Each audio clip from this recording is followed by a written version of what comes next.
Story of love. কণ্ঠ আমাদের, অনুভূতি আপনাদের। হারিয়ে যাই ভালোবাসার গভীরে।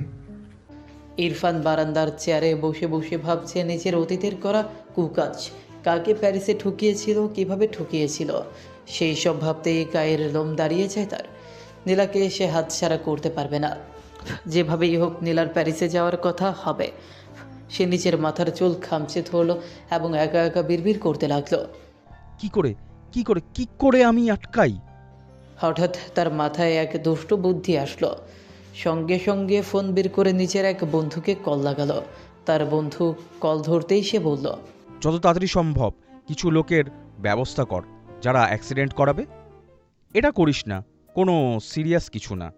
আমার অ্যাক্সিডেন্ট করাতে হবে, সিরিয়াস অ্যাক্সিডেন্ট না, মোটামুটি যাতে ইনজুরি হই এমন। তুই তাড়াতাড়ি লোক জোগাড় কর যাতে আমি যখন চাই তখন এটা সম্ভব হয়। তার বন্ধু কিছু জানতে চাইলে সে বলল, যেটা বলছি সেটা কর আগে, সব পরে বুঝিয়ে দিও। বলেই ফোন কেটে দিল।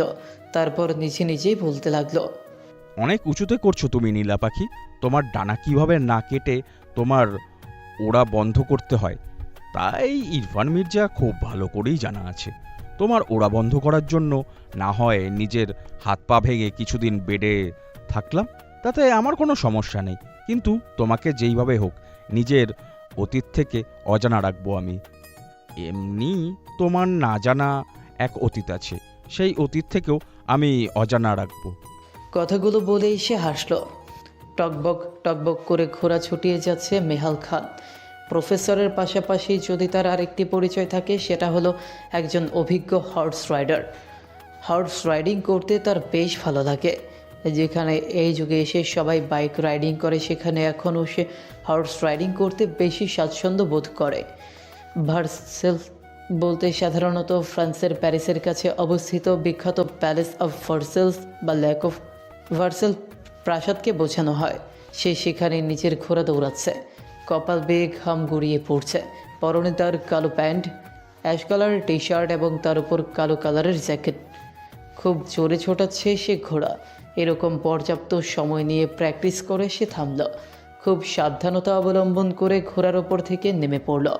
তারপর ঘোড়ার মাথায় হাত বুলিয়ে দিয়ে কপালে চুমু খেল। মা বাবার পর সে তার নরম দিক কেবল মনভিকে দেখাতো, কিন্তু তাছাড়াও যদি তার নরম দিক সম্পর্কে কারো জানা থাকে সেটি হলো তার ঘোড়া মনসু শ্যাডো। কোনো এক রাতের আধারে তার সামনে চাঁদের ছায়া হয়ে এসেছিল এই ঘোড়া, তাই ঘোড়াটির নাম সে দিয়েছে মনস শ্যাডো। মনস শ্যাডোর সাথে আরও কিছুক্ষণ সময় ব্যয় করে তারপর সেইখান থেকে বের হয়ে গেল। এবং সেখান থেকে বের হতে না হতেই তার মুখে আবার সেই আগের গম্ভীর্য ফুটে উঠল। যেন তাকে দেখলেই যে কোনো মানুষ নিঃসন্দেহে বলতে পারবে তার মধ্যে কোনো অনুভূতি নেই।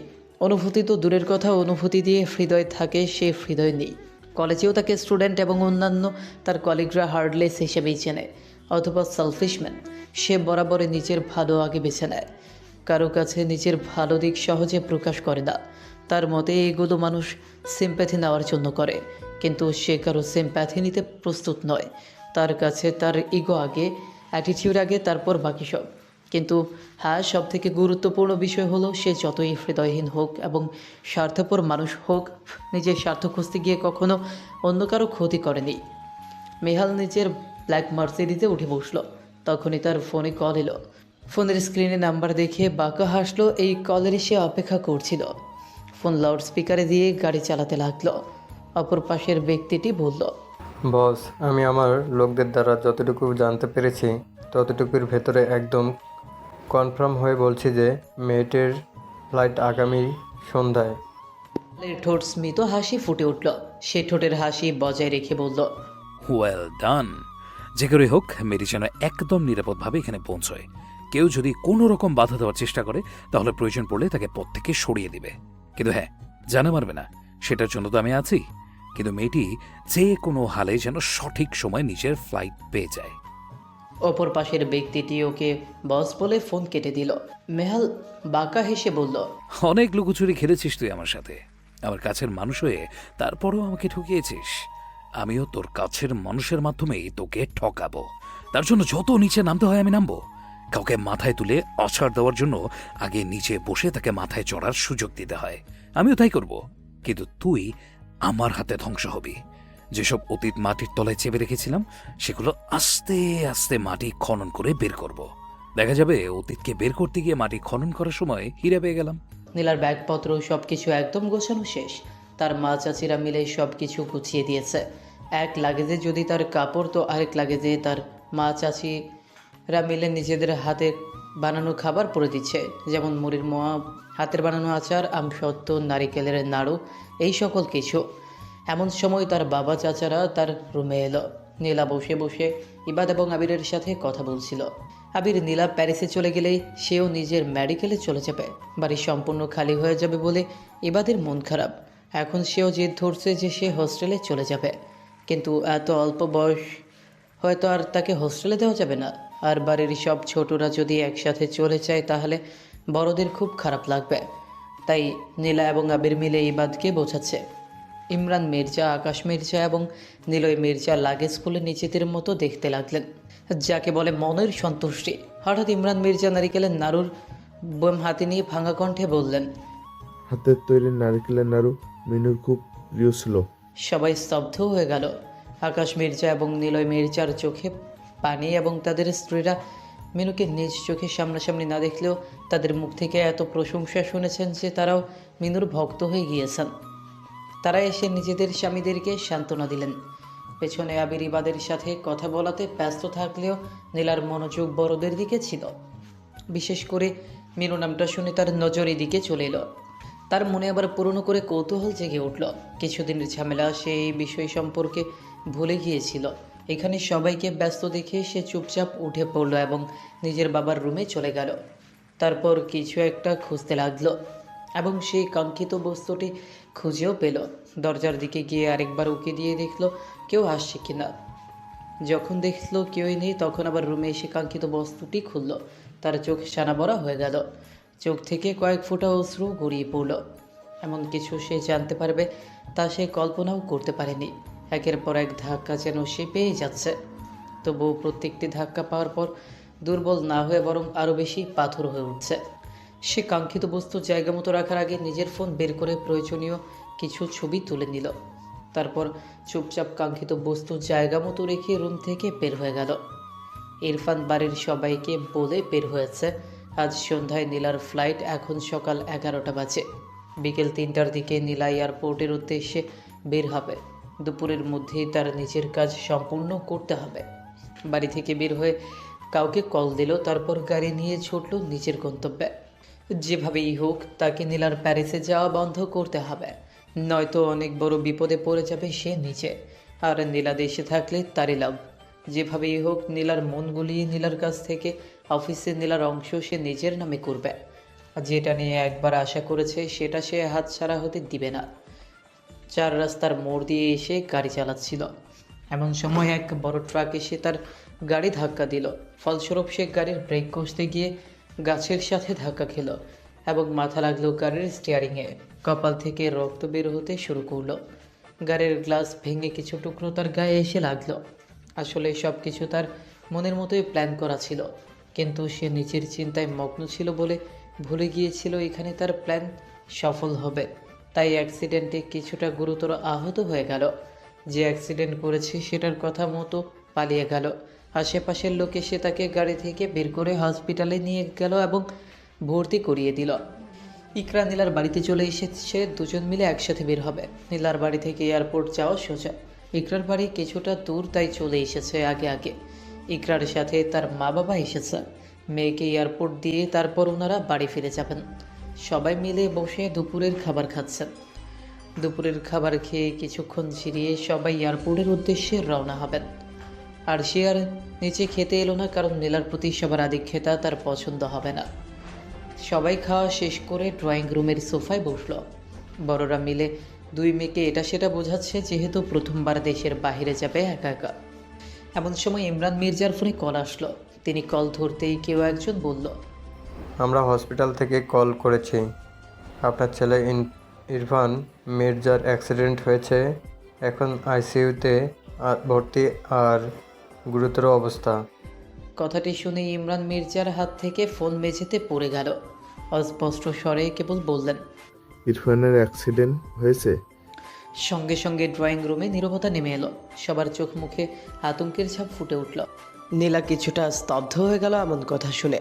মনের ভেতর এক অদ্ভুত অনুভূতি হলো, কিন্তু এই অনুভূতির নাম জানা নেই তার। এমন না যে তার এই কথা শুনে ভালো লাগছে, কিন্তু হ্যাঁ, কোনো দিক দিয়ে খারাপ লাগছে না। আগের নীলা হলে হয়তো এতক্ষণে কান্নায় ভেঙে পড়তো এই কথা শুনে, কিন্তু এখন তার এতটাই খারাপ লাগছে যতটা একজন অপরিচিত মানুষের খারাপ খবর শুনেও লাগে। কিন্তু এর বেশি তার খারাপ লাগছে না। ইরিন আক্তার যতই ছেলের উপর রাগ করে থাকুক না কেন, ছেলের অ্যাক্সিডেন্টের কথা শুনে তিনি কান্নায় ভেঙে পড়লেন। তার যারাও তাকে একদিক দিয়ে সামলাচ্ছে তো আরেক দিক দিয়ে নিজেদের চোখের পানি ঝরাচ্ছে। যত যাই হোক, ইরফান বাড়ির বড় ছেলে ছিল। একটু আগেও যে বাড়িতে হাসি তামাশার শব্দ ছিল, এখন সেই বাড়িতে কান্নার শব্দ। আর সেই কান্নার শব্দ শুনে নিজের রুম থেকে বের হয়ে এলো। হল রুমের এমন অবস্থা দেখে সে কিছুটা অবাক হলো। কিছু না বলে ওপরতলা থেকে নিচে নেমে এলো। নীলয় মির্জা বলল, ভাই এখন কান্নাকাটি করে তো লাভ নেই, আমাদের আগে হসপিটালে গিয়ে দেখতে হবে ইরফান এখন কেমন আছে। আর সে কিছুই বুঝতে পারলো না। সে কৌতূহল দমিয়ে রাখতে না পেরে জিজ্ঞেস করলো, ইরফানের কি হয়েছে? নীলয় মির্জা বলল, এইমাত্র হসপিটাল থেকে কল এসেছিল ইরফানের নাকি অ্যাক্সিডেন্ট হয়েছে। আর সে অবাক হয়ে গেল। ইরফান যখন বাসা থেকে বের হয় তখন তার ঠোঁটে আরশি রহস্যময় হাসি দেখেছিল। আর আরশি খুব ভালো করেই জানে যে ইরফান যেভাবেই হোক নীলাকে প্যারিস যাওয়া থেকে আটকাবে। তাই আরশির বুঝতে সময় লাগলো না যে এইসব ইরফানের করা কারসাজি। নীলা দাঁড়িয়ে দাঁড়িয়ে আরশির রিয়াকশন দেখছিল। সে ভেবেছিল আরশি হয়তো কান্না করবে, কিন্তু আরশিকে কোনো প্রতিক্রিয়া করতে না দেখে নীলার খটকা লাগলো। তারপর সেই রাতে ইরফান তাকে প্যারিস যাওয়ার জন্য বারবার নিষেধ করছিল। আর ইরফান এবং আরশি তারাও প্যারিস ছিল। তারপর নীলা নিজের বাবার ঘরে যে কাঙ্ক্ষিত জিনিস পেয়েছিল সেই জিনিস সম্পর্কে সম্পূর্ণ জানতে তাকে প্যারিস যে করেই হোক যেতে হবে। সেখানে গেলেই সকল রহস্য ভেদ করতে পারবে সে। তাই নীলা তার বুদ্ধির মাধ্যমে বুঝতে পারলো এখানে কিছু একটা খটকা আছে। হঠাৎ ইরফানের অ্যাক্সিডেন্ট তার ঠিক হজম হচ্ছে না। আর এবার সে কোনো ছল চাতুরিতে পা দিবে না। নিজেকে তার আরও শক্ত রাখতে হবে। এমন সময় আর সে নিজের হিডেন ট্যালেন্ট দেখাতে শুরু করলো, অর্থাৎ নাটক করতে শুরু করলো। চোখে পানি না থাকা সত্ত্বেও নিজের কণ্ঠ এমন করলো যেন সে এখনই কেঁদে দিবে। তারপর বলতে শুরু করলো, আমাদের এখানে আর বসে থাকা ঠিক হবে না, ওদের এক্ষুনি হসপিটালে যেতে হবে। ইরফান যে সেখানে একা। তারপর নীলার দিকে তাকিয়ে বলল, দেখছিস, তোকে সেই দিনই প্যারিস যাওয়ার জন্য না করছিল, আর আজই তার অ্যাক্সিডেন্ট হয়ে গেল। এত বাধা বিপত্তি আসার পরেও কি তুই প্যারিস যাবি? তাই আর দেরি না করে চল হসপিটালে যাই। সবাই অবাক হয়ে গেল, কারণ এখন যদি নীলা হসপিটালে যায় তাহলে তার এয়ারপোর্টে আসতে দেরি হয়ে যাবে। আর এয়ারপোর্টে আসতে দেরি হলে তার ফ্লাইট মিস হয়ে যাবে, কারণ হসপিটালের রোড বাম দিকে আর এয়ারপোর্টের রোড ডান দিকে। তাই এখন যদি নীলা হসপিটালে যায় তখন তার এয়ারপোর্টের রাস্তা উল্টা হয়ে যাবে। তখনই নীলা আর শিখে বলল, আমি যদি এখন হসপিটালে যাই তাহলে আমার ফ্লাইট মিস হয়ে যাবে, তাই আমি যেতে পারবো না। তার এই কথা শুনে আরশির মাথায় যেন আকাশ ভেঙে পড়ল। নীলা নাকি হাসপাতালে যাবে না, যেখানে তার প্রাণপ্রিয় ইরফান ভাই ভর্তি। এটা আরশির হজম হতে সময় লাগলো, কিন্তু উপস্থিত বাকিদের কোনো হেলদোল দেখা গেল না। ইমরান মির্জা বললেন, তাহলে এক কাজ করি নিলয় আর লায়লা সাথে আবির এবং ইবাদকে নিয়ে নীলাকে এয়ারপোর্টে পৌঁছে দে। তারপর তোরা সবাই হাসপাতালে আয় এবং আমি বাকিদের নিয়ে এখনই হাসপাতালে চলে যাচ্ছি। সবাই সম্মতি জানালো। এমন সময় আরশি আবার নীলাকে বাধা দেওয়ার জন্য বলল, তোর মনে কি এতটুকু মনুষ্যত্ব নেই? বাড়ির বড় ছেলে হাসপাতালে ভর্তি, আর তুই কিনা প্যারিস যাওয়ার জন্য উঠে পড়ে লেগেছিস। সি নীলা, সি। নীলার এইবার রাগ উঠে গেলে আরশির কথায়, কিন্তু পরিস্থিতি এখন ঠিক না। তাই সে নিজেকে যথাসম্ভব স্বাভাবিক রেখে কণ্ঠে গাম্ভীর্য রেখে বলল, আমি কি ডক্টর নাকি? আমি হসপিটালে গেলে ইরফান ভাই তাড়াহুড়ো করে সুস্থ হয়ে যাবে। হসপিটালে গিয়ে কেবল তাদের দেখতে পারবো এবং ভালো মন্দ জিজ্ঞেস করতে পারবো। এগুলো তো আমি প্যারিস গিয়ে ভিডিও কলেও করতে পারি। তাই খামোখা হসপিটালে গিয়ে নিজের প্যারিস যাওয়া বন্ধ করতে পারবো না আমি। আরশি স্তব্ধ হয়ে গেল। সে নীলার কথার প্রেক্ষিতে আর কিছু বলতে পারলো না, বরং কপট রাগ দেখিয়ে বড় বড় কদমে বাড়ি থেকে বের হয়ে গেল।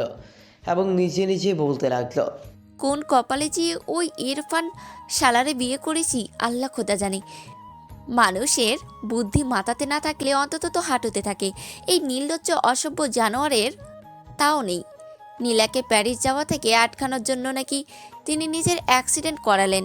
আহ, কি বুদ্ধিমান ব্যক্তিটা এসেছে আমার দুনিয়াতে, এমন বোকা থাকে। এই অসভ্য শয়তান ব্যাটারে গালি দেয়া নিজের পাপ করে লাভ নাই। এতই যেহেতু নীলাকে প্যারিস যাওয়া থেকে আটকানোর ইচ্ছে ছিল, তাহলে প্রয়োজনে নীলার অ্যাক্সিডেন্ট করাতো। তা না করে বলদের মতো নিজেদের অ্যাক্সিডেন্ট করিয়েছে। যা মন চাই তাই করুক, আমি কারোর সেবা করতে পারবো না। ইমরান মির্জা নিজের স্ত্রী, ছোট ভাই এবং তার স্ত্রীকে নিয়ে নীলার মাথায় হাত বুলিয়ে দিয়ে বাড়ি থেকে বের হয়ে পড়লেন হাসপাতালের উদ্দেশ্যে। বাড়িতে রয়ে গেল নীলা, তার মা বাবা, ইবাদ, আবির এবং ইকরাও তার মা বাবা। ইকরা কেবল অবাক নয়নে নীলাকে এতক্ষণ যাবৎ দেখছিল। তার এই নীলাকে চিন্তা অনেকটা কষ্ট হচ্ছে। আগের নীলা থাকলে এতক্ষণ নিজের ইরফান ভাইয়ের কথা শুনে পাগলের মতো কান্না করতে করতে অজ্ঞান হয়ে যেত কয়েকবার। কিন্তু এই নীলা কেমন পাথরের মতন দাঁড়িয়ে আছে, যেন তার ভেতর কোনো অনুভূতি নেই। অথচ কতটাই না পাগলামি করেছিল কোনো এককালে। একরা কেবল দীর্ঘ নিঃশ্বাস ছাড়ল। মেহাল নিজের কেবিনে বসে বেড়ে হাত চেপে ইচ্ছে মতো হাসছে। হাসতে হাসতে তার চোখ দিয়ে পানি বের হয়ে পড়ল। তার ডেস্কের ওপর ফোন লাউড স্পিকার ছিল। ফোনের অপর প্রান্তে থাকা ব্যক্তি তাকে একটি খবর শুনিয়েছে এবং সেই খবর শুনেই সেইভাবে হাসছে। সেই কাঙ্ক্ষিত ব্যক্তিটি তার এমন হাসি দেখে বিভ্রান্ত হয়ে গেল, কারণ তার জানা মতে সে যার জন্য কাজ করে সেই ব্যক্তিটি হৃদয়হীন। তাকে কেউই হাসতে দেখেনি, তার ঠোঁটে কেবল থাকতো রহস্যময় হাসি। আজ সেই ব্যক্তি গগন ফাটানো হাসি দিচ্ছে, যা অবিশ্বাস্য। মেহাল হাসতে হাসতে বলল, কাহিনী কি? নিজের স্ত্রী যাতে প্যারিস না আসতে পারে তার জন্য নিজের অ্যাক্সিডেন্ট করিয়েছে। এমন বলদ মানুষ এই পৃথিবীতে এখনো আছে। অথচ এই বলদ মানুষ মিহাল খানের মতো হার্টলেস মানুষকে ঠুকিয়ে কত সুন্দর পালিয়ে গেল। আমি এই বলদের উপরে হাসবো, নাকি এই বলদ দ্বারা আমি প্রতারিত হয়েছি তাই নিজের উপরে হাসবো? যাই হোক, ওর হাত পা ভেঙে গেলে সেটির ব্যান্ডেজ লাগানো সহ একটি ছবি চাই আমার। সেটি আমি বড় ফ্রেম আকারে বের করব। এবং বাংলাদেশে এখন আর কোনো কাজ নেই, প্যারিসে চলে এসো। ফোনের অপর পাশের ব্যক্তিটি কেবল জবাবে ইয়েস স্যার বলে ফোন কেটে দিল। মেহাল নিজের হাসি নিয়ন্ত্রণে নেয়, আবার সে আগের ভয়ানক রূপ ধারণ করল। তারপর বাঁকা হেসে বলল, ওহে নীলাঞ্জনা, জানি না কি করে এই সত্য মিথ্যা লড়াইয়ে তুমি এলে, কিন্তু যেহেতু তুমি এসেছো তাই তোমাকেও লড়াইয়ে অংশগ্রহণ করতেই হবে। তবেই তো খেলা জমবে। তোমার মাধ্যমেই তোমার স্বামীর সর্বনাশ করব আমি, যেমন সে আমার সর্বনাশ করার চেষ্টা করেছিল। কিন্তু সব থেকে বেশি কষ্ট লাগছে আমার মনভীর কথা ভেবে। ডক্টর মনভীর এতটা খারাপ দিন এসেছে যে সেখানে এখন বিবাহিত মহিলার সাথে প্রেমের নাটক করবে। কথাগুলো বলে মিহাল আবার হাসিতে ফেটে পড়ল। আর যেন আজ হাসি থামছে না। ইরফান যে খুব গুরুতরভাবে আহত হয়েছে এমন কিছুই নয়, কেবল তার কপাল ফেটে গিয়েছে, যার ফলে কপালে ব্যান্ডেজ লাগাতে হয়েছে। হাত পা ছুলে যাওয়ার কারণে সেখানে ব্যান্ডেজ লাগানো হয়েছে। সে হাসপাতালের বেডে শুয়ে শুয়ে ভাবছে কখনই খুশি খবর শুনতে পারবে যে নীলা প্যারিসে যায়নি। এমন সময় হুড়মুড়িয়ে ঢুকে পড়ল মির্জা পরিবারের সকলে। ইরফান তাদের দেখতে পেয়ে নিজের মুখের হাসি লুকানোর চেষ্টা করলো এবং সে খুব অসুস্থ এমন ভাব নিতে লাগলো। আর সে দরজার এক কোনায় দাঁড়িয়ে থেকে তার ভাব ভঙ্গিমা দেখছে, কারণ একটু পরে ইরফানের এমন ভাব থাকবে না যখন সে শুনবে নীলা এখানে না এসে প্যারিস যাওয়ার জন্য এয়ারপোর্টে চলে গেছে। ইরিন আক্তার ছেলের পাশে এসে বসে কান্নায় ভেঙে পড়লেন এবং ছেলের মাথায় হাত বুলিয়ে দিতে লাগলেন। ইরফান আশেপাশে তাকে নীলাকে খুঁজতে লাগলো, আর সে তা বুঝতে পেরে ঠোঁট কামড়ে হাসলো এবং বলল, নীলা প্যারিসে যাওয়ার জন্য এয়ারপোর্টে গিয়েছে, তাই হাসপাতালে আসেনি। এতক্ষণে হয়তো তারা সবাই এয়ারপোর্টে পৌঁছে গিয়েছে, আর ঘন্টাখানেক পর তার ফ্লাইট। ইরফান সঙ্গে সঙ্গে শোয়া থেকে উঠে বসল। সবার দৃষ্টি ইরফানের দিকে, আর সে ইরফানের এমন চেহারা দেখিয়ে বাঁকা হাসল। অন্যকে আটকাতে গিয়ে এখন নিজে হাসপাতালে আটকে গেছে ইরফান। ইরফান কিছু বলতে যাবে তার আগেই তার বাবা চাচারা মিলে তাকে আবার বিছানায় শুইয়ে দিলেন এবং বললেন তাকে রেস্ট নিতে। ইরফান শুয়ে থেকে যে না কিছু বলতে যাবে, অমনি তার চাচি তার মুখে টুক করে চুইংগাম ভরে দিল। আসলে ইরফানের অভ্যাস ছোটবেলা থেকেই যখন সে অসুস্থ থাকবে তখন সে শুয়ে শুয়ে চুইংগাম চাবায়। তাই তার চাচি হাসপাতালে আসার আগে চুইংগাম কিনে নিয়ে এসেছে। এখন একের পর এক করে 4টা চুইংগাম ভরে দিলেন ইরফানের মুখে। ইরফান বেচারা এখন কথা বলতে পারছে না। আরশির না চাইতেও ইরফানের এমন নাজেহাল অবস্থা দেখে ভীষণ হাসি পাচ্ছে। নিজের হাসি চেপে রাখতে না পেরে কেবিন থেকে বেরিয়ে গেল সে। ইরফান তো একদম স্তব্ধ হয়ে গেল। তার বিশ্বাস হচ্ছে না নীলা তাকে দেখতে না এসে প্যারিস যাওয়ার জন্য এয়ারপোর্টে চলে গেছে। এখন যদি সে নীলাকে আটকানোর জন্য এয়ারপোর্টের উদ্দেশ্যে রওনাও দেয়, তার পৌঁছতে পৌঁছতে নীলার ফ্লাইট ছেড়ে দিবে। সে এখন চুইংগাম চাপাতে চাপাতে হতাশা নিঃশ্বাস ছাড়ল। মিহাল ইউনিভার্সিটিতে লেকচার শেষ করে বাড়ি ফিরল। অ্যাপার্টমেন্টে প্রবেশ করেই দেখলো তার মা ড্রয়িং রুমের সোফায় থুতনিতে হাত রেখে বসে আছে। মিহাল এসে নিচে মায়ের পাশে বসলো। ইসরাতুল নিজের ছেলের দিকে ছলছল চোখে তাকিয়ে নরম স্বরে বললেন, তোর বাবা তার পরিবারের একমাত্র সন্তান বলে তুই কখনো কোনো চাচা জ্যাঠার ভালোবাসা পাসনি, কিন্তু আমার কারণে তুই তোর মামাদের ভালোবাসা থেকেও বঞ্চিত হলি। হিসেবে তুই বড় ছেলে, অথচ তুই তোর মামাদের ভালোবাসা পেলি না, তাও তোর তিনটে মামা। কথাগুলো বলেই নিজের ওড়না দিয়ে মুখ চেপে ধরলেন কান্না আটকানোর জন্য এবং সেখান থেকে উঠে নিজের ঘরের দিকে চলে গেলেন। মিহাল নিজের মায়ের যাওয়ার দিকে তাকিয়ে এক দীর্ঘশ্বাস ছাড়ল। না সে নিজের মায়ের কষ্ট দেখতে পারছে, আর না পারছে নিজের মায়ের কষ্ট কমিয়ে দিতে।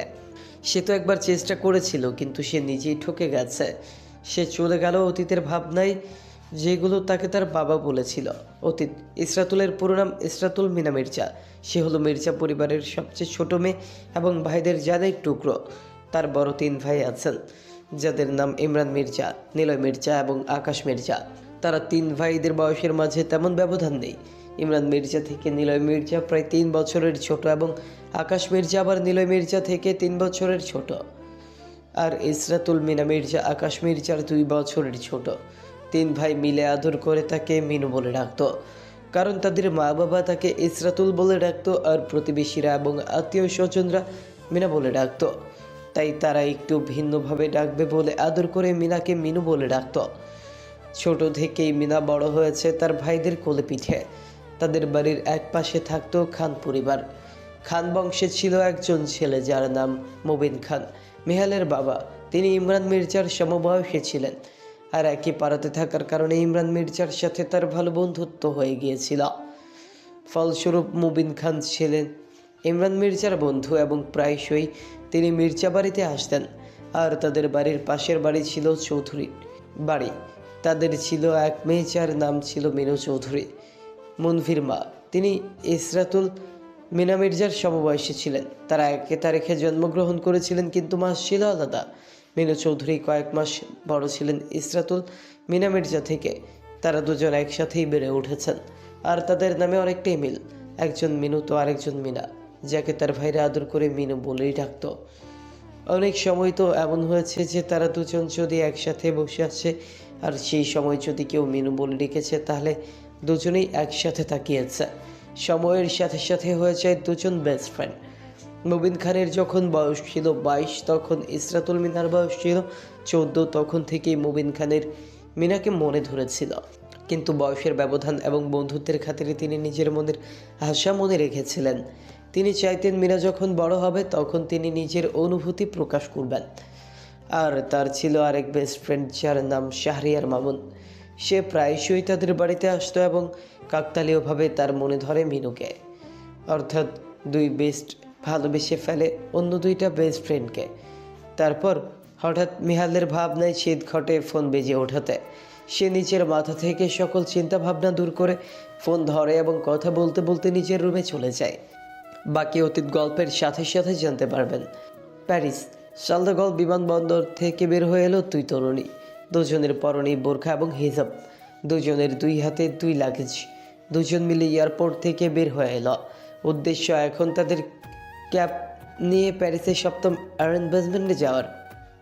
আমেরিকান ইউনিভার্সিটি অফ প্যারিস তো সেখানেই। তারা আগে ইউনিভার্সিটির হেডের সাথে মেল আদান প্রদান করে সব জেনে নিয়েছিল সেখানে কোথায় কোথায় তারা থাকতে পারবে। সব বুঝে তারা দুজন মিলে একটি অ্যাপার্টমেন্ট নিল।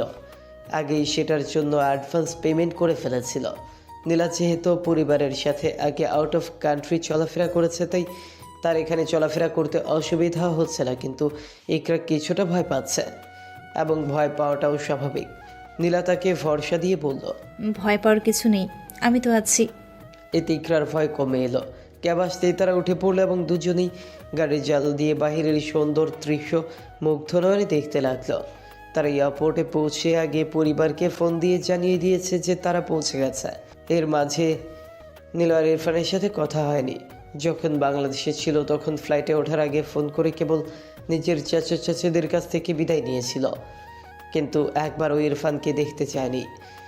ভাঙা আয়নায় নিজের মুখ দেখা এবং চলার সময় কালো বিড়ালের পথ কাটা দুটোই তার কাছে কুসংস্কার লাগলেও এখন তার মতে ইরফান যদি কোনো বস্তু হয় তাহলে সেটা হলো ভাঙা আয়না, এবং কোনো প্রাণী হলেই কালো বিড়াল, যে দুটি শুভ কাজে বাধা হয়ে দাঁড়ায়। তাই নিজের স্বপ্ন পূরণ করার পথে সে কোনো বাধা রাখল না।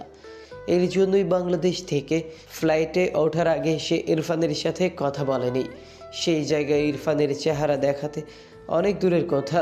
আর এমনিতেও ইমরান মির্জা জানিয়ে দিয়েছিলেন যে ইরফানের তেমন গুরুতর কিচ্ছু হয়নি, কেবল হাত পা ছুলে গিয়েছে এবং কপাল কেটে গিয়েছে। এইসব শুনে তার আর ইচ্ছে করেনি ইরফানের সাথে কথা বলার। তার কাছে দুধের দুধ এবং পানির পানি হয়ে গিয়েছে যে ইরফান এইসব নাটক করেছে, কিন্তু সে এখনও এটা বের করতে পারেনি যে ইরফান কেন তার প্যারিসে যাওয়া নিয়ে এত চিন্তিত ছিল। তার মানে এমন কিছু আছে যা ইরফান জানে কিন্তু সে জানে না, এবং তাকে যে করেই হোক সত্যটা জানতে হবে। ইরফানকে সেই দিনই হাসপাতাল থেকে ডিসচার্জ করে দিয়েছিল, কিন্তু তার শরীরের ক্ষত থেকে বড় ক্ষত হয়েছিল তার মনে।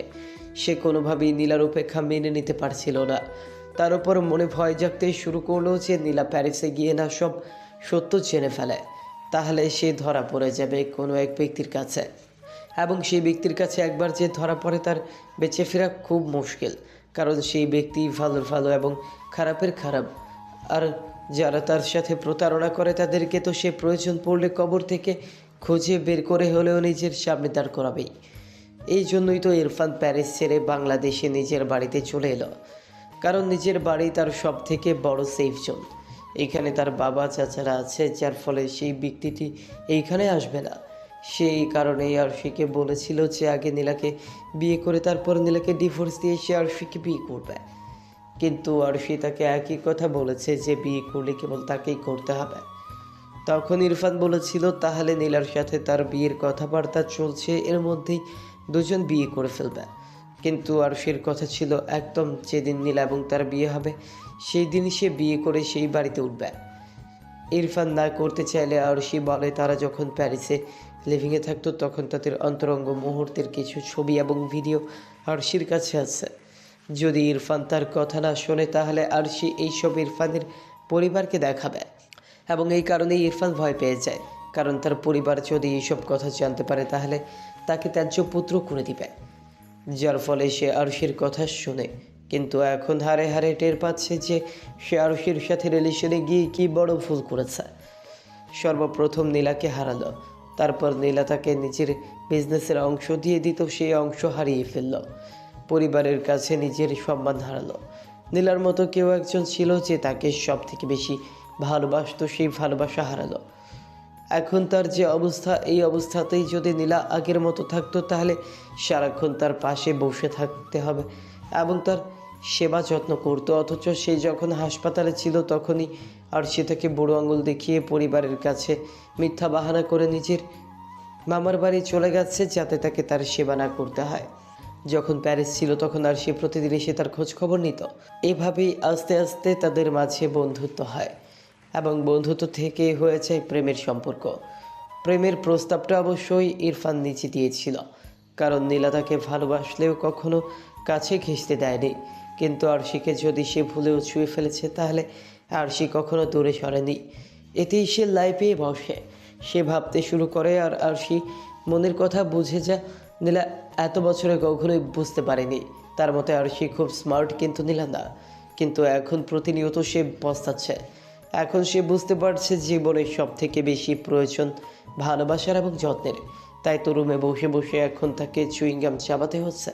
আফসোস নামক জিনিসটা মানুষকে কুরে কুরে খায়, যা এখন তার ভেতরকে তোলপাড় করে দিচ্ছে। মুনভি একবার মিহালের দিকে তাকাচ্ছে তো আর একবার মিহালের প্যান্টের দিকে। মিহালের ভেজা প্যান্ট দেখে তার এহেন পরিস্থিতিতেও হাসি পেল। মিহালের পেট থেকে একদম উরু পর্যন্ত ভিজে গেছে কফি পড়ার কারণে। মুনভি শব্দ করে হেসে উঠল। সে মিহালের দৃষ্টি গেল হাসতে থাকা মুনভির দিকে। মুনফি নিজের পেট চেপে ধরে আসছে। মেহাল বিরক্ত হয়ে জিজ্ঞেস করলো। হাসছিস কেন? হ্যাঁ, মুনফি হাসতে হাসতে বলল, এই বয়সে প্যান্টে হিসু করে দিস? তোকে কি ডাইপার গিফট করতে হবে? মেহাল তীক্ষ্ণ দৃষ্টি নিক্ষেপ করলো মুনফির দিকে, কিন্তু মুনফি এসবে পরোয়া না করে নিজের মতো হাসতে লাগলো। ক্যান্টিনে তখন অনেক স্টুডেন্টই উপস্থিত ছিল। সেখানে লিসা কায়নাত নামক সেই মেয়েটিও উপস্থিত ছিল। সে মেহালকে কি করে পটানো চায় সারাক্ষণ সেই ধান্দাতেই থাকে। সেই যখন দেখলো মেহাল এখানে এসে বসে, সেও সঙ্গে সঙ্গে এখানে এসে পড়েছিল। কিছুক্ষণ আগে ঘটে যাওয়া কাহিনী সে নিজ চোখে দেখেছে, তাই এখন মেহালের সামনে ভালো সাজার জন্য মেহালের দিকে এগিয়ে আসলো। মেহাল তখনও রাগে ফুঁসছে। যেখানে সে সবাইকে মুখের ওপর বলেছে সে কারো নাম শুনতে ইন্টারেস্টেড না, সেখানে তার মুখের ওপর একটি মেয়ে তাকেই তার কথাটি শুনিয়ে দিল। তা ঠিক হজম হচ্ছে না। কথাগুলো সে ইংরেজিতে বলেছে। মুনফির হাসি এতক্ষণে থেমে গেল লিসার কথা শুনে। একবার লিসার দিকে তাকালো তো আরেকবার নিজের বন্ধুর দিকে তাকালো। সে বুঝতে পারলো এই মেয়েটি সেই মেয়ে যার কথা মেহাল আগে তাকে বলেছিল। মেহাল অনেক আগেই তাকে বলেছিল যে তার ইউনিভার্সিটির একটি স্টুডেন্ট সব সময় তার সাথে কথা বলার জন্য চেষ্টা করে। মুনফি তো এতদিন কেবল শুনেছিল মেহালের মুখ থেকে, কিন্তু আজ নিজের চোখ দিয়ে দেখল। মেহালের মাথায় এমনিতেই গরম ছিল, এখন বিগড়ে যাওয়া মেজাজ আরও বেশি বিগড়ে গেল। সে লিসার হাত থেকে টিস্যু না নিয়ে বরং মুনফিকে বলল, চল আমার কেবিনে যাই, সেখানে এক্সট্রা কাপড় আছে, আমি গিয়ে চেঞ্জ করে নেব। মুনফি বুঝতে পারলো মেহালের মেজাজ এখন অনেক গরম হয়ে আছে। তার বেশি চেঁচালো না, কারণ এখন তার যেভাবেই হোক এই ইউনিভার্সিটিতে বারবার আসতে হবে সেই বোরখা পরিহিত মেয়েটিকে দেখার জন্য। যেহেতু মেয়েটির নাম সে জানতে পেরেছে, তার মানে মেহালের কাছ থেকে পরবর্তীতে মেয়েটির খোঁজ খবর নিতে পারবে। তাই সেও মেহালের সঙ্গে সঙ্গে হাঁটতে লাগলো। অন্যদিকে লিসা হাতে টিস্যু নিয়ে এভাবে দাঁড়িয়ে রইল। তার মেহালের এই অ্যাটিটিউড একদম পছন্দ না। প্রিন্সিপালের মেয়ে হওয়া সত্ত্বেও তাকে কেউ এভাবে ইগনোর করতে পারে, এটি তার ধারণার বাইরে। সে যতই মেহালের কাছে আসতে চায়, মেহাল ততই তার থেকে দূরে দূরে যায়। ইরফান এখন অনেকটাই সুস্থ, কিন্তু তার মন তা যেন প্রতিনিয়ত অসুস্থ হয়ে পড়ছে। আজ আরশি আসবে। এ কয়দিন আরশি ছিল না এই বাড়িতে। ইরফানের মা তার খেয়াল রেখেছিল। ইরফান নিজের রুমে বিছানায় পায়ের উপর পা রেখে বসে আছে। বসে বসে একটা কথাই ভাবছে যে তার অ্যাক্সিডেন্ট হয়ে গেল, অথচ নীলা একবারও তার খোঁজ খবর নিল না। তাকে দেখতে আসেনি, সেইটা সে মেনে নিতে পারলেও প্যারিসে যাবার পর নীলা একবারও তাকে ফোন দিয়ে কথা বলল না, এটা ঠিক সে মেনে নিতে পারছে না। তার উপর নীলা গিয়েছে প্যারিসে, যা সব থেকে বড় ভয়ের বিষয়। এখানেই তো তার সকল সত্য লুকিয়ে আছে। যদি নীলার কাছে প্রকাশ পেয়ে যায় তাহলে সে আরও খারাপ হয়ে যাবে এই পরিবারের চোখে। সে যে ধোঁকা দিয়েছিল কাউকে, তারই খুব কাছের আত্মীয়কে। যদি তার পরিবার জানতে পারে যে সে এই পরিবারের সব থেকে কাছের কোনো আত্মীয়র সাথে যোগাযোগ করতে পেরেছিল এবং তাদেরকে ধোঁকা দিয়ে এসেছিল, তাহলে তার পরিবার তাকে ত্যায্য করে দিবে। এইসব ভাবতেই তার গায়ে কাঁটা দিয়ে ওঠে। এমন সময় আরশি ঘরে প্রবেশ করল। ইরফান এক নজর তাকালো আরশির দিকে। পরনে তার সাদা রঙের টাইট ফিট ড্রেস একদম গায়ের সাথে মিশে আছে। ওর না কোনো রকম জড়ানো। আগে যখন আরশি তার প্রেমিকা ছিল এবং তখন এইসব ড্রেস যদি পরতো তার কাছে একটুও খারাপ লাগতো না, বরং আকর্ষণীয় লাগতো। কিন্তু এখন তার খুব গায়ে লাগছে, কারণ রাস্তা দিয়ে আরশি এটা পরে এসেছে, তার মানে অন্যান্য পুরুষরা আরশিকে দেখেছে। সে নিজেও একজন পুরুষ, খুব ভালো করেই জানে অন্য পুরুষেরা নারীদের দিকে কিভাবে তাকায়। তার মাথা গরম হয়ে গেল। সে আরশিকে ধমক দিয়ে বলে উঠল, এসব কি ধরনের পোশাক পরেছো তুমি আরশি? ভুলে যেও না তুমি মির্জা পরিবারের বউ। তোমার মান সম্মান না থাকলেও মির্জা পরিবারের একটি মান সম্মান আছে। পরবর্তীতে আর এই ধরনের ড্রেস পরে বাইরে এসে যাওয়া করবে না। আর বাড়িতে বড়রা আছে, তাদের সামনে এই ধরনের পোশাক পরবে না। এরপর থেকে ঢিলিঢালা জামা কাপড় পরবে, বাইরে গেলে বোরখা পরে যাবে। আর সেই সবে মাত্র হাত ব্যাগ টেবিলের উপর রাখলো, এমন সময় ইরফানের হুঙ্কার শুনে সে কেঁপে উঠল। এমন অনাকাঙ্ক্ষিত ঘটনার জন্য সে প্রস্তুত ছিল না। তার কিছুক্ষণ সময় লাগলো বুঝতে বিষয়টি, কিন্তু পরক্ষণেই সে নিজেকে সামলে ইরফানের দিকে চোখ গরম করে তাকিয়ে বলতে শুরু করলো, ও প্লিজ দয়া করে আমার সঙ্গে এসব নাটক করবে না। তোমার ভালো মানুষগিরি দেখানোর ইচ্ছে থাকলে নিজের পরিবারের সামনে গিয়ে দেখাও, আমাকে দেখাতে এসো না। তুমি কেমন তা আরশির খুব ভালো করেই জানা আছে। আর রইলো বাকি এইসব ড্রেস পরার কথা, তাহলে যখন তোমার সাথে প্রেম করতাম তখন তো খুব ভালো লাগতো আমাকে এইসব ড্রেসে দেখতে, তাহলে এখন কেন ভালো লাগছে না? আগেও আমি দেখতে যেমন ছিলাম এখনও তেমন আছি। আগে যদি এইসব ড্রেসে আমাকে দেখলে বলতে আমাকে হট লাগছে, তাহলে এখন কেন ভালো লাগছে না? যখন প্রেমিকা চাই তখন হট সুইট 16 মেয়ে খোঁজো, অথচ যখন বউ চাও তখন বোরকাওয়ালি পর্দাশীল মেয়ে খোঁজো। এটা আবার কোন ধরনের চরিত্র? তোমাদের পুরুষদের আগে নিজেদের চরিত্র ঠিক করো, তারপর অন্যদেরকে দোষারোপ করো। আর রইল বাকি মির্জা পরিবারের সম্মানের কথা। যেখানে মির্জা পরিবারের বড় ছেলের এই অবস্থা, সেখানে সেই পরিবারের সম্মান না থাকাটাই খুব স্বাভাবিক। এবং আমার সম্মানের কথা সেটা তো কবে চলে গিয়েছে, যখন তোমার মতো নির্লজ্জকে বিয়ে করেছিলাম। আর আমাকে ভুলেও নীলা ভাবতে শুরু করবে না যে আমি তোমার জন্য নিজের পছন্দকে বিসর্জন দিয়ে দিব। আমার যেটা ভালো লাগে আমি সেটাই করব। তোমার যদি আমাকে এরকমভাবে দেখতে অসুবিধা হয় তাহলে নিজের চোখ বেঁধে রাখতে পারো, আমার কোনো সমস্যা নেই। কথাগুলো বলেই আর সেখানে দাঁড়িয়ে না থেকে গটগট করে বাথরুমে চলে গেল। আর ইরফান সে আগের ন্যায় বিছানায় বসে রইল, তার কানে কেবল একটি কথাই বাজছে। আর আমাকে ভুলেও নীলা ভাবতে শুরু করবে না যে আমি তোমার জন্য নিজের পছন্দকে বিসর্জন দিয়ে দেব। আসলেই তো তার অপছন্দের সকল কিছু নীলা বিসর্জন দিয়েছিল। যদি সেগুলো নীলার খুব পছন্দ ছিল তবুও সেগুলো থেকে নিজেকে দূরে রেখেছে। তার মনে পড়ে গেল অতীতের একটি স্মৃতি। নীলার বয়স তখন 11 বছরও হবে, অর্থাৎ নীলার জন্মদিন আজ। পুরো বাড়ি খুব সুন্দর করে সাজানো হয়েছে।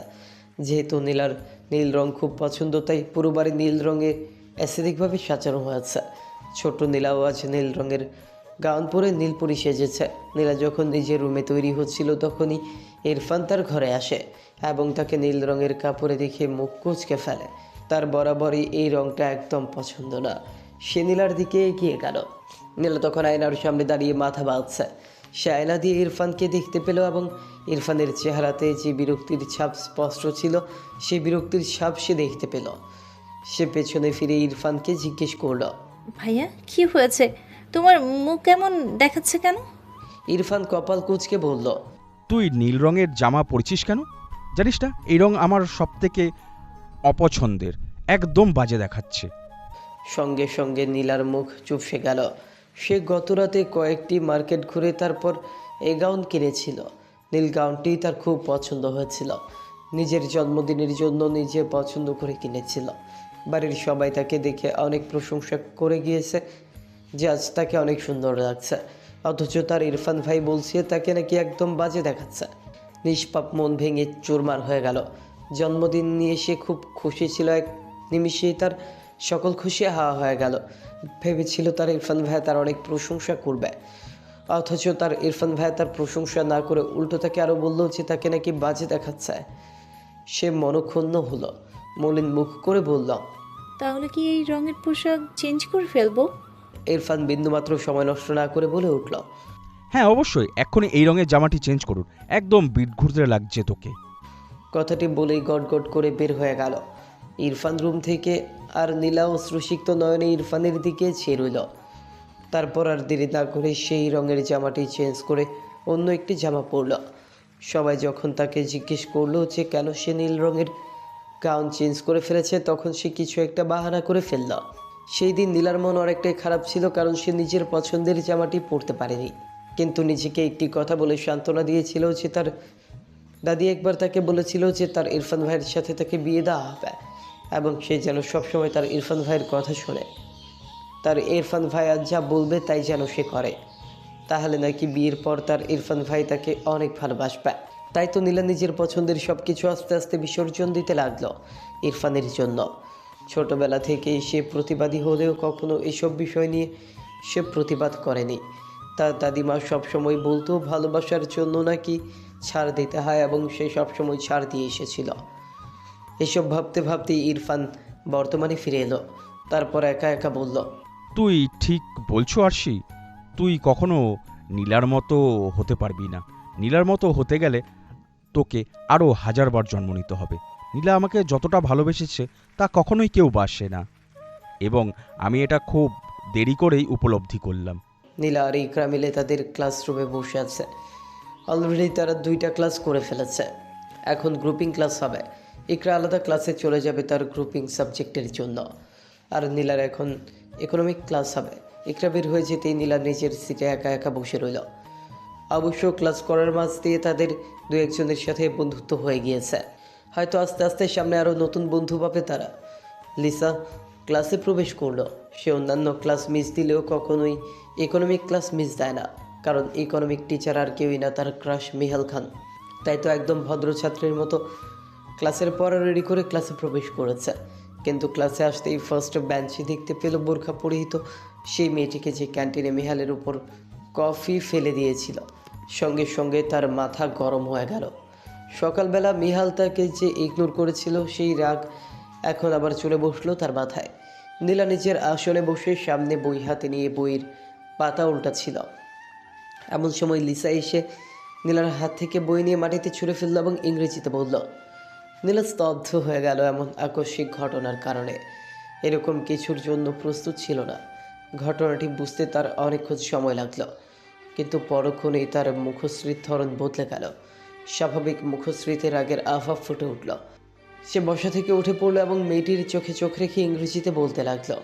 তোমার সাহস কি করে হলো আমার পারমিশন ছাড়া আমার বই মাটিতে ছুঁড়ে ফেলার? এত ভালো ইউনিভার্সিটিতে পড়ো, অথচ কোনো আদব কায়দা জানো না। নিজের যোগ্যতায় আমি এখানে এসেছি, কারো কোনো অধিকার নেই আমাকে এখান থেকে বের করে দেওয়ার। তাই আমার থেকে দূরে থাকবে। আমি কাউকে ভয় পেয়ে চলবো না। নেক্সট টাইম যদি আমার জিনিসপত্রে হাত লাগাও, তাহলে তোমার হাত ভেঙে ফেলতে আমি দ্বিতীয়বার ভাববো না। কথাগুলো বলেই নীলা নিচে পড়ে থাকা নিজের বই তুলে নিল এবং সুন্দর করে বইটি মুছে বেঞ্চের উপর রাখল। ক্লাসের সবাই নীলার দিকে অবাক দৃষ্টিতে তাকিয়ে আছে। কেউ কেউ আবার খুব খুশি হচ্ছে, কারণ লিসা প্রিন্সিপালের মেয়ে বলে সবার উপর জোর খাটায়, কেউই ভয় কিছু বলতে পারে না। আর যারা লিসার মতো সাহসী তাদেরকে লিসা নিজের টিমে নিয়ে ফেলে, ফলস্বরূপ দুর্বলরা ভয় ভয় চলে। কিন্তু নীলা প্রথম যে কিনা ইউনিভার্সিটিতে প্রথম দিনে এসেই নিজের সাহসিকতা প্রকাশ করেছে। সবাই সম্মানের দৃষ্টিতে দেখছে নীলাকে। লিসার মুখ রাগে লাল হয়ে রয়েছে। এই অপমান তার সহ্য হলো না। কেউ কখনো তার চোখে চোখ রেখে কথা বলার সাহস পায়নি, অথচ এই মেয়ে তাকে অপমান করছে। সে যে না কিছু বলতে যাবে, অমনি পেছন থেকে গম্ভীর পুরুষালী কণ্ঠ ভেসে আসলো। কি হচ্ছে এখানে? মেহাল প্যান্টের পকেটে হাত গুজে ক্লাসরুমের ভেতর প্রবেশ করতে করতে ইংরেজিতে কথাটি বলল। সবার দৃষ্টি এখন মেহালের দিকে। মেহালকে দেখে সবাই যার যার সিটে গিয়ে বসলো। কেবল লিসা যেখানে দাঁড়িয়েছিল সেখানেই দাঁড়িয়ে রইল। নীলা অবাক হয়ে এতক্ষণ দেখছিল নিজের অর্থনীতির শিক্ষককে, যার সাথে সে ভার্সিটিতে এসে ঝগড়া করেছিল। সেই যে তার শিক্ষক, এটা সে কল্পনাও করতে পারেনি। কিন্তু তার মানে এই না যে সে ভয় পাবে। ভয় তো তারা পায় যারা ভুল কিছু করে। সে তো ভুল কিছু করেনি। কিন্তু সে আরেক দফা অবাক হলো লিসার কথা শুনে। সে তো কোনো উল্টাপাল্টা ঝামেলা করেনি। মেহাল লিসাকে যে না কিছু বলতে যাবে তার আগেই নীলা বলে উঠল। স্যার, আমি জানতাম না যে এই কলেজে টিচাররা নিজেদের জন্য পার্সোনাল অ্যাসিস্ট্যান্ট হিসেবে নিজেদের স্টুডেন্টকে রেখে দেয়, আর সেই স্টুডেন্টরা টিচারদের তোতা পাখি হয়ে অন্যদের সাথে ঝগড়া করে। ইউনিভার্সিটিতে আসার পর অনেক নতুন নিয়ম জানতে পারলাম। নীলার কথা শুনে মিহাল কিছুটা অবাক হলো। সে ক্লাসরুমে ঢুকেই প্রথম নীলাকে দেখে অনেকটা অবাক হয়েছিল, সঙ্গে রেগে গিয়েছিল। কিন্তু পরক্ষণেই সে নিজেকে বোঝালো যে এটা তার প্রফেশন, আর প্রফেশনে সে ব্যক্তিগত কিছু আনবে না। তাই এমন ভাব ধরলো যে সে নীলাকে ছেড়ে না। কিন্তু এখন নীলার কথা শুনে সে আরেক দফা অবাক হলো। তার জানার মতে এই ইউনিভার্সিটিতে তো এমন কোনো নিয়ম নেই। মেয়েটি কি বলছে এই কথাটি বুঝতে তার কিছুটা সময় লাগলো। আর লিসা, তার তো গা জ্বলে উঠলো নীলার কথা শুনে। নীলা থেকে ডিরেক্টলি বলছে সে নাকি শিক্ষকদের তোতা পাখি। এত বড় অপমান তার হজম হলো না। সে যে না কিছু বলতে যাবে অমনি মিহাল বলে উঠল। সাইলেন্ট। আমি কোনো ফালতু কথা শুনতে আসিনি এখানে। And you? সে লিসার দিকে তাকিয়ে বলতে শুরু করলো। আমি কাকে ক্লাসে রাখবো আর কাকে রাখবো না সেটা তোমাকে বুঝতে হবে না। আমার ক্লাস আমি বুঝে নেব। আর কে ইউনিভার্সিটিতে ঝামেলা করছে আর করছে না সেটা আমরা শিক্ষকরা দেখব, তোমাকে দেখতে হবে না। আর এখানে হচ্ছেটা কি? লিসা হক চকিয়ে গেল এবং কিছুটা ভয় পেল, কারণ মিহাল বরাবরই ক্লাসে ডিসিপ্লিন ঠিক রাখতে পছন্দ করে। আর সেই জায়গায় সে ক্লাসে প্রবেশ করে প্রথমেই নীলার বই মাটিতে ছুঁড়ে ফেলেছে। এটা যদি মিহাল জানতে পারে তাহলে নিশ্চিত তাকে এই ক্লাস থেকে বের করে দিবে। তাই সে ভয়ে শুকনো ঢোক গিলল। এমন সময় পেছন থেকে কয়েকজন মিলে সমস্ত ঘটনা খুলে বলল। তাদের অনেক আগে থেকে লিসার ওপর জেদ ছিল, এই সুযোগে তারা লিসার সত্যটা বলে দিল। সমস্ত ঘটনা শুনে মিহালের জল শক্ত হয়ে গেল। সে বরাবরই বই খাতায় এসবকে প্রচণ্ড সম্মান করে। সেই জায়গায় তার স্টুডেন্ট তার ক্লাস আগ মুহূর্তে অন্য আরেক স্টুডেন্টের বই মেঝেতে ছুঁড়ে ফেলেছে। বইকে অপমান করা মানে তাকে অপমান করা, এবং যে একবার মিহাল খানকে অপমান করবে তাকে অনেক বড় শাস্তির সম্মুখীন হতে হবে। সে লিসার দিকে তাকিয়ে হুঙ্কার দিয়ে বলে উঠল, যার বই তুমি নিচে ফেলেছো তাকে সরি বলো। সবাই অবাক হয়ে গেল, কারণ লিসা কখনোই কাউকে সরি বলেনি। মিহাল আবার ধমক দিয়ে উঠতেই লিসা নীলাকে সরি বলল। নীলা জবাবে ইটস ওকে বলল। তখনই মিহাল লিসাকে বলল, আমার ক্লাস থেকে এক্ষুনি বের হয়ে যাও। যে বিদ্যাকে অপমান করে তার কোনো জায়গা নেই আমার ক্লাসে। আগামী 1 সপ্তাহ তুমি আমার ক্লাস থেকে সাসপেন্ড। 1 সপ্তাহ পর নিচে গার্ডিয়ান নিয়ে আসবে আমার কাছে, তারপরেই তোমাকে আমার ক্লাস করতে দেব। নাও গেট লস্ট। শেষের কথাটি মিহাল অনেক জোরে চিৎকার করে বলল। লিসা আর দাঁড়িয়ে না থেকে দৌড় দিয়ে ক্লাসরুম থেকে বের হয়ে পড়ল। সবাই চেয়ে রইল লিসার যাওয়ার দিকে, আর নীলা সে চুপচাপ বসে রইল আর মনে মনে বলতে লাগলো, প্যারিলালকে যতটা খারাপ ভেবেছিলাম ততটাও খারাপ নয়। নীলা খুব মনোযোগ দিয়ে ক্লাস করছে আর মিহাল নিজের মতো করে পড়াচ্ছে। বরাবরই মিহাল কেবল ক্লাসে এসে পড়িয়ে স্টুডেন্টদের ডাউট সলভ করে অ্যাসাইনমেন্ট দিয়ে ক্লাস থেকে চলে যায়। অন্য কোনোখানে মন অথবা চোখ দেয় না। কিন্তু আজ না চাইতেও সামনের বেঞ্চে নিজের বইতে মগ্ন থাকা বোরখা হিজাব এবং মাস্ক পরে থাকা মেয়েটির দিকে তার নজর চলে যাচ্ছে। সকালে সে কেবল মেয়েটির চোখ দেখেছিল, কারণ মেয়েটির মাস্ক পরা ছিল, আর কেবল মেয়েটির কণ্ঠ শুনেছে। তাছাড়া আর কিছুই জানা নেই তার এই মেয়েটির সম্পর্কে। অবশ্য জানতে তার 1 সেকেন্ডও সময় বেশি লাগবে না। মন বলছে এই মেয়েটির সম্পর্কে জানতে, কিন্তু ইগো এবং মস্তিষ্ক বলছে এই মেয়েটি তেমন ইম্পর্টেন্ট না তার জন্য। এই মেয়েটির সম্পর্কে না জানলেও চলবে। সে এখন মন এবং মস্তিষ্কের সিদ্ধান্তের মাঝখানে বন্দি আছে। তবু বারবারই পড়ানোর মাঝে মেয়েটির চোখের দিকে নজর চলে যাচ্ছে এবং নিজের এহেন কাজে সে নিজেই বিরক্ত বোধ করছে। তার সাথে কখনো এমন ঘটেনি। যতটা নিজের উপর বিরক্ত বোধ করছে তার থেকে বেশি মেয়েটির উপর বিরক্ত বোধ করছে। মেয়েটি এমন ভাব নিয়ে বসে আছে যেন মেয়েটি তাকে চেনে না এবং সকালে কিছুই ঘটেনি তাদের মাঝে। অথচ এমন কাজ করেছে যে আজ পর্যন্ত কেউ করার সাহস পায়নি, একজন বাদে, তার সেই ছোট্ট নীলাঞ্জনা, যে একবার তার প্যান্ট ভিজিয়ে দিয়েছিল। যখন মিহাল তার ছোট্ট নীলাঞ্জনাকে প্রথমবার দেখেছিল তখন নিষ্পাপ শিশু বাচ্চারই তার প্যান্ট ভিজিয়ে দিয়েছিল। সেই ঘটনাটি আজ থেকে 21 বছর আগে। অথচ 21 বছর পর এক মেয়ে এসে আবার তার প্যান্ট ভিজিয়ে দিল। যে কাজ একবার তারা নীলাঞ্জনা করে ফেলেছিল সেই কাজ দ্বিতীয়বার অন্য কেউ করেছে, এটা ঠিক পছন্দ হলো না মিহালের। মিহাল নিজের মাথা নেড়ে সকল চিন্তা ভাবনা দূর করল, কারণ সে নিজের লক্ষ্য থেকে বিচ্যুত হতে পারবে না। তারা একটাই লক্ষ্য, সেটা হলো প্রতিশোধ। মুনফি ইউনিভার্সিটির চারদিক তন্ন তন্ন করে খুঁজছে সেই মেয়েটিকে, যাকে সকালে এক নজর দেখছিল। মনে পড়ে গেল সকালের ঘটনা। সে মিহালের সাথে ক্যান্টিনে বসেছিল। তখন দুটি মেয়ে একসাথে ক্যান্টিনে প্রবেশ করল। দুজনেই বোরখা হিজাব এবং মাস্ক পরেছিল। সবার থেকে ভিন্ন ছিল বলে প্রথমেই মুনফির দৃষ্টি চলে গেল মেয়ে দুটির দিকে। দুটি মেয়ের মধ্যে একজন লাইট পিঙ্ক রঙের বোরখা পরেছিল, হিজাবও একই রঙের। চোখ টানা টানা। মুনফি না চাইতেও বারবার মেয়েটির দিকে তাকাচ্ছিল। হঠাৎ মুনফি থমকে গেল যখন মেয়েটি নিজের মাস্ক খুলে বোতল দিয়ে পানি পান করতে লাগলো। গোলগাল চেহারা, গায়ের রং উজ্জ্বল, গালে আছে জন্মদাগ, যা মুনফির নজর কাড়ার জন্যই যথেষ্ট ছিল। হঠাৎ পাশের মেয়েটি বলে উঠল, ইকরা। নামটি শুনে মুনফি বাস্তবে ফিরে এলো। আবার একই নাম শুনল সে, ইকরা। সে বুঝতে পারছে না আদৌ কি সেই নামটি শুনেছে নাকি এটা তার কল্পনা। নীলা ক্লাস থেকে বের হলো এবং ইকরার ক্লাস যেখানে সেখান থেকে ইকরাকে বের হতে দেখল। তখন ইকরাও ক্লাস শেষ, সেও ক্লাস থেকে বের হলো। নীলা ইকরাকে ক্লাস থেকে বের হতে দেখে ইকরার নাম ধরে দূর থেকেই ডাক দিল, আর তাই মুনফি ডাকটি শুনতে পেল। সে করিডোরের মাঝখানে ছিল। সামনে থেকে দেখলো সে যাকে এতক্ষণ ধরে তন্ন তন্ন করে খুঁজছিল সে মেয়েটি হেঁটে আসছে। মুনফির পা সেখানেই থেমে গেল। মেয়েটির চোখ আরও স্পষ্ট হলো। এতক্ষণ দূরে ছিল বিধায় চোখ ছোট ছোট দেখা যাচ্ছিল। কিন্তু মেয়েটি যত কাছে হেঁটে আসতে লাগলো তত যেন মনভীর বুক ধুকপুক ধুকপুক করতে লাগলো।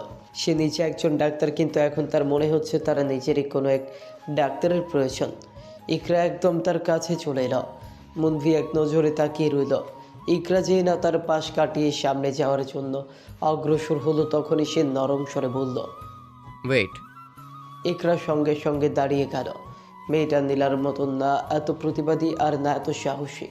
সে কিছুটা ভীতু প্রকৃতির বটে, কিন্তু তবুও নিজের ভয় প্রকাশ না করে স্বাভাবিক কণ্ঠে তাকে যে পুরুষটি ডেকেছে সেই পুরুষটির দিকে তাকিয়ে বলল, ইয়াস। মনভীর গায়ের লোম দাঁড়িয়ে গেল নিজের পাশে থাকা মেয়েটির নরম কণ্ঠ শুনে। এই মুহূর্তে তার মনে হলো যদি এই মেয়েটি একবার তাকে অনুমতি দেয় তাহলে সে আজীবন এই মেয়েটির কণ্ঠ শুনে নিজের জীবন পার করে দিতে পারবে। সে মেয়েটির চেহারা দেখার জন্য 2 কদম পিছিয়ে গেল। এখন তারা দুজন একে অপরের সামনে দাঁড়িয়ে আছে। মনভীর হাইট হবে 6 ফুট আর তার সামনে দাঁড়িয়ে থাকা মেয়েটির হাইট হবে 5 ফুট 4 কি 5। মেয়েটির হাইট দেখে মনভি মুচকে হাসল এবং মনে মনে বলল, তার মানে আমাদের ভালোই বানাবে। ইকরা বেশ হাঁসফাঁস করতে লাগলো। একে তো অচেনা পরিবেশ, তার উপর আবার অচেনা মানুষ, আবার তাকে ডেকেছে অথচ কিছুই বলছে না। সেই কিছুটা ভয় পাচ্ছে মনে মনে, কিন্তু কিছু প্রকাশ করলো না। অন্যদিকে নীলা নিজের ক্লাসরুমের বাইরে দাঁড়িয়ে দূর থেকে সবটা দেখছে, আর ক্লাসরুমের ভেতর থেকে মিহাল নীলাকে দেখছে। নীলা দূর থেকে দাঁড়িয়ে ইকরাকে দেখেই বুঝতে পারছে কিছু একটা হয়েছে, তাই কিছু না ভেবে ইকরার কাছে যাওয়ার জন্য পা বাড়ালো। আর মিহাল যখন দেখলো নীলা তার চোখের আড়াল হয়ে যাচ্ছে, সেও নিজের ক্লাসরুম থেকে বের হয়ে এলো। সে ভেবেছিল ক্লাস শেষ হলে মেয়েটির সাথে সে নিজের বোঝাপড়া মিটিয়ে নেবে, কিন্তু তা করার আগেই মেয়েটি চলে যেতে লাগলো। তাই সেও মেয়েটির পেছনে পেছনে হাঁটতে লাগলো। নিজের সামনে দাঁড়িয়ে থাকা যুবকটি এখনও কিছু বলছে না দেখে ইকরা বেশ বিরক্ত বোধ করলো। মুখ দিয়ে চ শব্দ উচ্চারণ করে ইংরেজিতে জিজ্ঞেস করলো, কিছু হয়েছে? মনভি নিজের হুঁশে ফিরে এলো। সে মুখ দিয়ে কিছু বলতে চাইলো, কিন্তু গলা দিয়ে তার শব্দ বের হলো না। আমতা আমতা করে বলতে লাগলো, আই অ্যাকচুয়ালি। নিজের সামনে দাঁড়িয়ে থাকা যুবকটিকে এমনভাবে তুতলাতে দেখে ইকরা বেশ বিব্রতকর পরিস্থিতিতে পড়ল। ততক্ষণে নীলাও সেখানে এসে পড়েছে। নীলা কাছে আসতেই ইকরা কিছুটা সাহস পেল। নীলা ইকরার হাত ধরে মনফির সামনে দাঁড়ালো। তাদের দুজনের সামনে দাঁড়িয়ে থাকা যুবকটি এখনও তুতলাচ্ছে। নীলা যুবকটিকে বেশ ভালোভাবে পর্যবেক্ষণ করে নিল। তার কাছে মনে হলো না যুবকটির কোনো খারাপ উদ্দেশ্য আছে, কিন্তু যুবকটার মনে কি আছে এটাও সে ঠিক বুঝতে পারছে না। মিহাল দূর থেকে দেখেই চিনতে পারলো এটা মনভি, কিন্তু সে এটা বুঝতে পারলো না যে মনভি ওই মেয়েটির সাথে কি কথা বলছে। সে আস্তে আস্তে এগিয়ে আসতে লাগলো তাদের দিকে। মনভি আবার বলতে শুরু করলো, actually I mean you are no I am. বলতে বলতে আবার থেমে গেল। কখনোই তার সাথে এমন হয়নি, আজ প্রথম এমন হচ্ছে। নিজের উপর নিজের ভীষণ রাগ উঠছে, ইচ্ছে করছে পাশের দেয়ালে নিজের মাথা ফাটাতে। নীলা আর ইকরা একবার সামনে দাঁড়ানো যুবকটির দিকে তাকালো, তো আরেকবার একে অপরের দিকে তাকালো। তারপর হঠাৎ লন থেকে মাইকের শব্দ এলো। বড় মাঠের ফাঁকা স্থানে অ্যানাউন্সমেন্টের ব্যবস্থা করা আছে। এখানে বেশ জরুরি ঘোষণাগুলো অ্যানাউন্সমেন্ট করা হয় যাতে সকল স্টুডেন্ট যেখানেই থাকুক না কেন সেখান থেকে শুনতে পারে। মাইকের শব্দ শুনে সবাই সেখানে তাকালো। নীলা ইকরার হাত ধরে দৌড় লাগালো সেই দিকে। মনভি তাদের যাওয়ার দিকেই চেয়ে রইল।